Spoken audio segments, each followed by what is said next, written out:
کا رپورٹ ہے جو ہم آپ کو بتا رہے ہیں, اور انہیں بڑے اسٹرانگ دلائل دیے ہیں. گوتم بدھ کہاں پیدا ہوئے تھے بتائیے؟ گوتم بدھ کہاں پیدا ہوئے تھے؟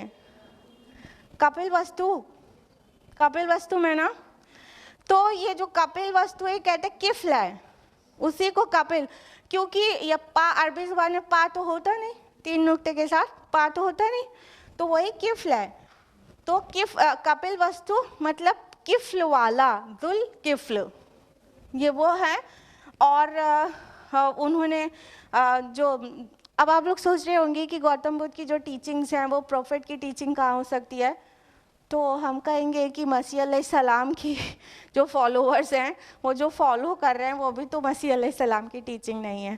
تو اس میں یہ گنجائش تو رہتی ہے کہ ان کی ٹیچنگز کو بہت مسخ کر دیا گیا ہو اور مسخ شدہ ٹیچنگز تعلیمات کو فالو کیا جا رہا ہو. پہلے کیا تھی اور ابھی کچھ کب کیا سے کیا ہو چکی ہے.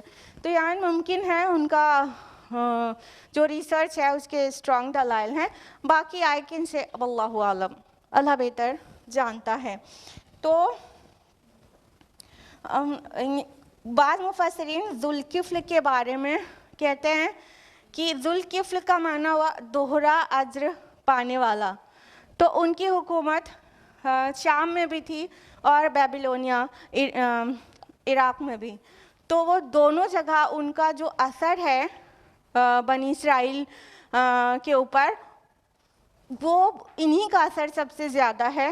تو ذوالکفل کا مطلب دوہرا اجر پانے والا, اور وہ ایک اسرائیلی نبی تھے. I would like to say it again, واللہ عالم. آیت نمبر 86 میں اللہ تعالیٰ نے فرمایا وَأَدْخَلْنَاهُمْ فِي رَحْمَتِنَا إِنَّهُمْ مِنَ الصَّالِحِينَ, اور ہم نے ان کو اپنی رحمت میں داخل کیا, یقیناً وہ سب صالحین میں سے تھے. اب اللہ تعالیٰ پھر سے فرما رہے ہیں کہ ہم نے ان کو جتنے انبیاء کا ذکر ابھی کیا گیا وہ سب کو اللہ تعالیٰ نے اپنی رحمت میں داخل کیا, اور اتنا ہی نہیں وہ سب صالحین تھے. اب دیکھیے, دیکھا جائے تو انبیاء جو ایک بہت بڑا شرف والا اور بہت بڑا عہدہ ہے, ان نبیوں کے لیے کہا جب صالحین میں سے, وہ سب نیک لوگ تھے. جبکہ اصطلاح میں ہم لوگ صالحین کس کو جانتے ہیں؟ مومنین میں سے جو اچھے نیک عمل کرنے والے, وہ صالحین ہیں. لیکن انبیاء کے متعلق بار بار صالحین کا ریپیٹیشن ہے, وہ اس چیز کے لیے ہے کیونکہ پچھلی قوموں نے انبیاء علیہم السلام کی تصویر کو اتنا بگاڑ کر پیش کیا ہے اپنی کتابوں میں.